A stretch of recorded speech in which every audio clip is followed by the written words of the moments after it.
SSBটো আনাৰ এনেকুৱা কাম আগতো বহুতো কৰিছে আৰু মেইন কথাটো হ'ল SSB উমেশ আৰু যিটো আনাৱাৰ আছে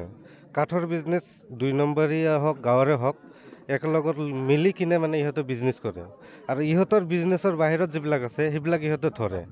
আৰু ইহঁতে যিটো বিজনেছ কৰে সেইটো নধৰে মানে তাৰ কোনো চেকিনে নাই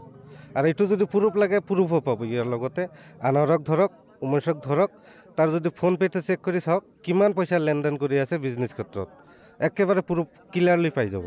কাঠৰ বিজনেছ কৰে সি এটা মানে আমাৰ এই বন সুৰক্ষা হয় সেই বনৰে ক্ষতি কৰি আছে এটা একেবাৰে আপোনালোকে চাওক তাৰ ফোন পে'বিলাক চেক কৰি চাওক মানে চোৰৰ লগত খাতি তাৰ লগত ভাল মানুহৰ লগত খাতি নিৰহ মানুহৰ লগত ফচাব লাগে চোৰক বচাই দিব লাগে আৰু চোৰক বচাই দিলে সি বিজনেছ কৰে আমি নিজে প্ৰমাণ আমাৰ এবাৰ এটা মানে গাড়ী ধৰিল কাঠৰ গাড়ী ধৰি আমাৰ ভাড়া গাড়ীত লৈ কিনে এদিন ৰাতিত ৰাখি পিছৰ দিনা আকৌ কি কৰি আছে আমাক হুমকি ইয়াৰ আগত এজনক মাৰিল উমেশ কুমাৰে আমাক হুমকি যে এইটো গাড়ী অমুক জেগাত দিব লাগে অমুকক মানে এইটো সি বিক্ৰী কৰিছে কাঠৰ গাড়ীটো ডাইৰেক্ট প্ৰমাণ আছে সেইটো আমি ফটো ৰাখিছিলোঁ মানে আমাৰ কাৰ্টিজটো যিটো আছিলে পেন ড্ৰাইভত এই পেন ড্ৰাইভটো মানে কি হৈছে হেৰাই গৈছে নহ'লে এইটো ফটো শ্বট দিব পাৰিলোঁ হয় আৰু তাৰ লগত যে এনেকুৱা সি ৰাতি ৰাতি আহি যে এই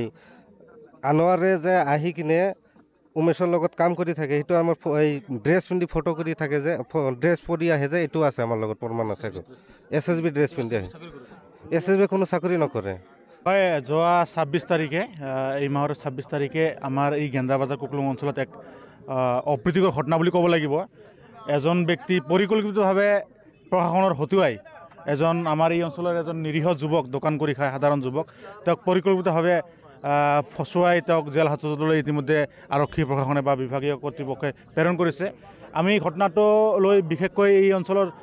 মুৰব্বী বা এই অঞ্চলৰ বৃহত্তৰ অঞ্চলৰ মানুহৰ লগত আমি বহি আজি আলাপ আলোচনাৰ মাধ্যমত এই বিষয়টো আমি আলোকপাত কৰোঁ আৰু এই হিচাপত আমি ক'ব বিচাৰিছোঁ যে বিশেষকৈ কুকলুং বা এই বৃহত্তৰ উত্তৰ অঞ্চলত ৰাইজ একমাত্ৰ SSBৰ ওপৰত অতিষ্ঠ নহয় এই অঞ্চলত বিভিন্ন ক্ষেত্ৰত যিবোৰ প্ৰশাসনৰ মানুহ আছে তেওঁলোকৰ বিভিন্ন কাম কাজ ৰাইজৰ প্ৰতি এক ভয় ভাবুকি স্বৰূপ প্ৰেৰণ কৰি তেওঁলোকে কাম কাজ কৰি আছে যাৰ কাৰণে এই অঞ্চলত ৰাইজে অতিষ্ঠ হৈছে আৰু ৰাইজে বিচাৰিছে যে এই অঞ্চলৰ পৰা কুকলুং অঞ্চলৰ পৰা SSB কেম্পটো নোহোৱা হওক আগতে যি ধৰণে কুকলুং অঞ্চলৰ মানুহে চলি আছিল সেইদৰে চলিব বিচাৰে আৰু নিশ্চয়কৈ আমাৰ বিজনেছ প্ৰশাসন আছে অসম পুলিচৰ প্ৰশাসন আছে তেওঁলোকে চাব কিন্তু কেন্দ্ৰীয় যি বাহিনী এই কেন্দ্ৰীয় বাহিনী এই অঞ্চলৰ পৰা নোহোৱা হ'ব লাগে এইটো ৰাইজৰ দাবী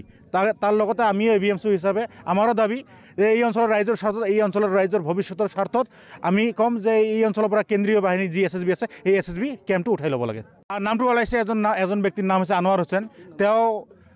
ভাওৰাগুৰি দক্ষিণ মাকৰাৰ এজন ল'ৰা তেওঁ শুনামতে তেওঁ আমাৰ SSB বা বিভিন্ন চোৰাংচোৱা বিভাগত তেওঁ এজন কৰ্মী হিচাপে কাম কৰি আছে বিভিন্ন অঞ্চলৰ হোৱা নোহোৱা কথাবোৰ SSB বা প্ৰশাসনৰ মানুহক জনাই এই অঞ্চলৰ মানুহক তেওঁ হাৰাশাস্তি কৰাৰ কাৰণে এজন ব্যক্তি তেওঁ হিচাপে লাগি আছে আমি আশা কৰিম যে প্ৰশাসন চিৰাং জিলা প্ৰশাসন বিজনী মহকুমা প্ৰশাসন এই আনোৱাৰ নামৰ ল'ৰাজনৰ ওপৰত তদন্ত কৰক ৰাইজৰ স্বাৰ্থত এই আনোৱাৰজনৰ ল'ৰাজনক তদন্ত কৰি তেওঁক দোষী সাব্যস্ত কৰি জেল হাজতলৈ প্ৰেৰণ কৰাৰ ব্যৱস্থা কৰক হয় কোনোবা আমাৰ SSB বিষয়া আছে ডাঙৰ বিষয়া উমেশ কুমাৰ তেখেতৰ খাছ মানুহ বুলি পৰিচয় দি বিভিন্ন ৰাইজৰ পৰা টকা উঠাই দম দি টকা উঠাই কোনোবাই গৰু ছাগল বিক্ৰী কৰে গৰু ছাগল বিক্ৰী কৰাৰ নামত টকা উঠায় কোনোবাই নিজৰ ঘৰৰ গছ কাটিব ঘৰৰ ছোৱালী বিয়া দিয়াৰ কাৰণে গছ কাটিব সেই গছ কটাৰ নামতো এই আনোৱাৰে টকা উঠাই SSBক দিয়া বুলি SSBৰ নাম লৈ টকা উঠাই ইতিমধ্যে ৰাইজে আমাক অভিযোগ দিছে আমি বিষয়টো উচ্চতম প্ৰশাসনৰ যিবোৰ বিষয় ব্যৱস্থা তদন্ত কৰিবলৈ আহ্বান জনাইছোঁ